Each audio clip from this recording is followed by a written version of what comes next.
Hi! Kumusta kayo mga tagapagsubaybay ko? So welcome back sa ating vlog. So matagal-tagal rin tayong hindi nakapag-vlog, no? Dala ng napaka-busy natin sa school. Dahil kakatapos lamang ng Division Schools First Conference dito sa school namin. At isa ako sa mga coach.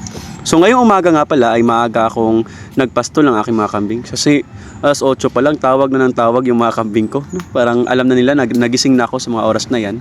So bago nga pala tayo nagpastol ay kumain muna tayo ng agahan at pagkatapos nun, ayan, dinala natin sila sa mas maraming dahon na pagpipilian nila at swak sa kanilang panlasa. So, yun na nga pala sila si Teo at Thea, yung anak ni Catherine or Cathy. So, malalaki na mga kambing natin na besero. So, si Teo nga pala ay tumimbang ng 4.5 kilo, samantalang si Thea ay 3.5 kilo. So, kung mapapansin natin, mabilis yung kanilang paglaki kasi naturukan na rin kasi natin sila ng vitamina. So ayan sila nanginginain. So yung mga bisero nga pala natin ay 1.5 buwan na. So sa susunod na linggo pupurgahin ko na sila para naman maiwasan yung mga parasites sa loob ng kanilang tiyan. Sa mga katulad ko nga palang nag-aalaga ng hayupan, ang masabi ko lamang ay lagi ninyong isapuso yung ginagawa ninyo. Yes, normal lamang po na kayo ay kabahan or matakot, pero at the end of the day, mas maganda na isapuso natin yung lahat ng ating ginagawa kasi mararamdaman yan ng ating mga hayupan.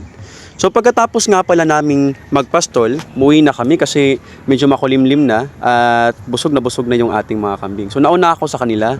So nilinis ko na yung kanilang bahay at higit sa lahat, naglagay na rin ako ng tubig na may molasses. So ayan, paparating na sila Winnie. So nauna talaga si Winnie, no?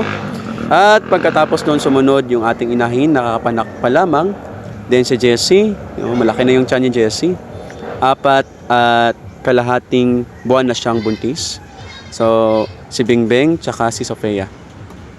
So, ayan. So, kung maririnig ninyo, iyak ng iyak yung mga anak kasi kanina, habang papauwi sila, nako, kain ng kain sa daan. So, ayan, naiwan.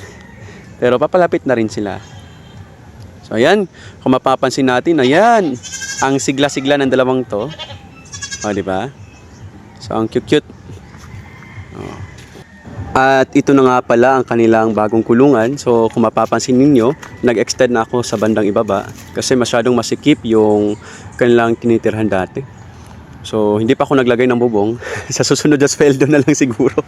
So ayan. So kung mapapansin ninyo, yung dalawa kong dumalaga, si Jessie at saka si Sofia. So malapit na mga anak mga yan. So binabantayan natin ng maigi.